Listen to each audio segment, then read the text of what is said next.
Fridays are awesome. Welcome to CNN Student News. My name is Carl Azus, reporting from the CNN Center. In Congress, the so-called nuclear option doesn't refer to weapons. It refers to a procedural rule in the U.S. Senate. It takes a simple majority, 51 votes, for the Senate to confirm a presidential nominee. But it takes 60 votes to hold the confirmation vote, or it used to.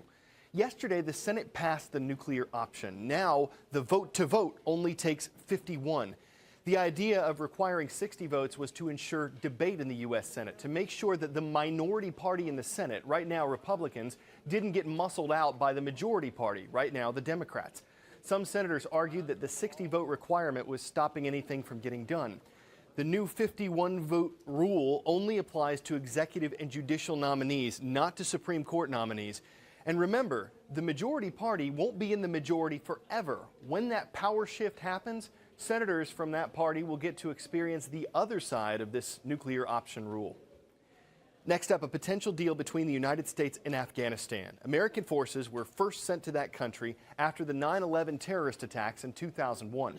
Since he was elected, President Obama has promised to end the U.S. combat mission in Afghanistan by the end of 2014. The White House says that time frame is still on track, but this new deal could mean that some American forces would stay in Afghanistan after 2014. Secretary of State John Kerry announced the deal that could leave thousands of U.S. troops in Afghanistan for years to come. There is no combat role for United States forces, and the bilateral security agreement is an effort to try to clarify for Afghans and for United States military forces exactly what the rules are with respect to that ongoing relationship. The draft agreement is now before an Afghan Council of Tribal Leaders called a Loya Jirga. Until they approve it, it's far from a done deal.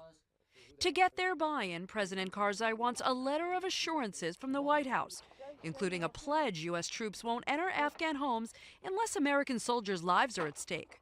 Past raids have killed innocent Afghans and fueled anger among the population, and Karzai says the U.S. should acknowledge these past mistakes. But is that tantamount to an apology for U.S. actions in the 12-year war? I honestly don't know where the idea of an apology started, but let me be clear. President Karzai didn't ask for an apology. There was no discussion of an apology. It all boils down to semantics. U.S. officials in the past have offered some form of apology for civilian deaths, including former Secretary of State Hillary Clinton, former Defense Secretary Robert Gates, and General John Allen, who led U.S. forces in Afghanistan. Even the draft agreement expresses regret for Afghan suffering and the loss of innocent lives, language one of President Obama's top advisors repeated Wednesday. We have, of course, throughout the war, always indicated regret when there are instances of civilian casualties, but I think the Afghan people understand the great sacrifices that Americans have made on behalf of their security. Just the facts. John F. Kennedy was born in Massachusetts in 1917. After serving in the U.S. House and Senate, he was elected president in 1960, although there was some controversy surrounding his very narrow win. Kennedy was the youngest man elected president and the first Catholic to be president. His presidency involved the failed Bay of Pigs invasion in Cuba and the Cuban Missile Crisis, a nuclear face-off between the U.S. and former Soviet Union. President Kennedy was assassinated in Dallas in 1963. It was November 22nd, exactly 50 years ago today. President Kennedy was in Texas riding in an open convertible limousine. At 12:30, he was hit by 2 bullets. He was declared dead 30 minutes later, the 4th U.S. president to be killed in office. News is sometimes referred to as the first rough draft of history, and President Kennedy's assassination was, of course, a major news event. The first radio bulletin came 6 minutes after the shooting, the first television broadcast 4 minutes later. For several days, major TV and radio networks had continuous news coverage, like they did after the 9/11 terrorist attacks. For many Americans, the events surrounding President Kennedy's death still resonate 50 years later.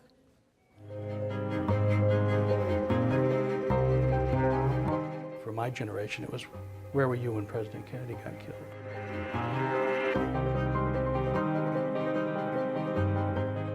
November 22nd, 1963. I was in the 2nd grade. I was 7 years old, and I was in a Catholic school in New York. I was a 6th grader at a school in North Carolina. In 1963, I was in 2nd grade, elementary school, 7 years old in Lafayette, Louisiana. What I remember about that day was we were all sitting at our desks, and all of a sudden the intercom came on. The principal was saying the president's been shot. President Kennedy has been shot. And his voice was so frantic.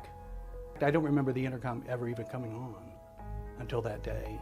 And I remember, of course, knowing who the president was, even though I was very, very young at the time. I knew who the president was. I knew about his family. He was kind of a hero to us because he was Catholic. I was in Catholic school. And he had a daughter who was close to my age, so that was pretty cool too. Purely timing coincidence, but we were lowering the American flag that afternoon on Friday, November 22nd, 1963, when another guy in the school came running up and he said, "Did you guys hear? The president's been shot." And when I came in, the secretary, the school secretary, was sitting at her desk and she was crying. Tears were streaming down her cheek. So I ran back to my classroom. I burst in the door and said, "President Kennedy's been shot." And about that time, the principal came on with the announcement. And he told everybody, "Let's go to the buses, let's go home, go straight home when you get off the bus." I got on the bus that afternoon, and the older kids were really quiet, just very, very quiet. And one of them said to me, "Do you understand what's happening?" And I said, I knew the president had died, and I felt bad because it was Caroline's daddy. I mean, that's kind of my frame of reference at the time. I remember going home. My parents were both there. It was very quiet. We were watching TV, and I remember my dad cried, and that was the first time I ever saw him cry.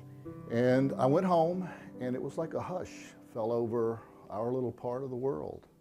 Everything went quiet. The radio and TV was all news. For the first time in history, the networks went all night, the TV networks, and there were only 3. It was quiet for months.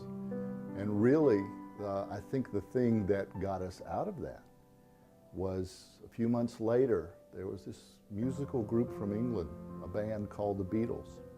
And they came over, and all of a sudden people had something else to talk about. I remember watching the funeral, and I remember we were out of school that day, and the mood in my house was very quiet, very somber, and you know, just a very sad day for the entire country. I also remember the salute that young John did to his father's coffin, and my mom had just had a baby. His name was John. He was born in September of 1963, and after that, we started calling him John John. That was the president's son's nickname. Just the week before, a weekly reader had come out and had President Kennedy on the cover. Somehow it had gotten balled up and thrown away at home. And I was so upset that my mother actually fished it out of the trash can and ironed it for me so I could still have it. Nothing was the same after that, it seemed like, because it was like something had been changed and we just couldn't figure out why.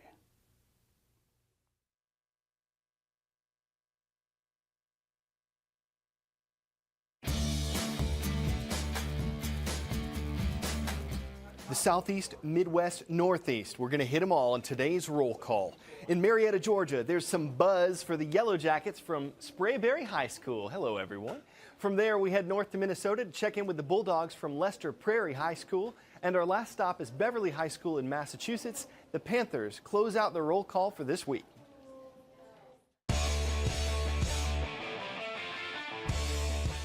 Add this to the list of things that are harder to do in space. Washing your hair. This astronaut says she gets asked a lot how she does it, so she posted this video on YouTube to explain. She squirts water directly on her scalp, hopes the drops don't float away, then busts out some no-rinse shampoo. Now that might sound simple, but if you look at it, you got to admit, it looks like a hair-raising experience. You know how it goes with these puns. Hair today, gone tomorrow. But back next week, we will be here on Monday and Tuesday, so we'll see some of you then. The rest of you have a wonderful Thanksgiving holiday and a great weekend ahead.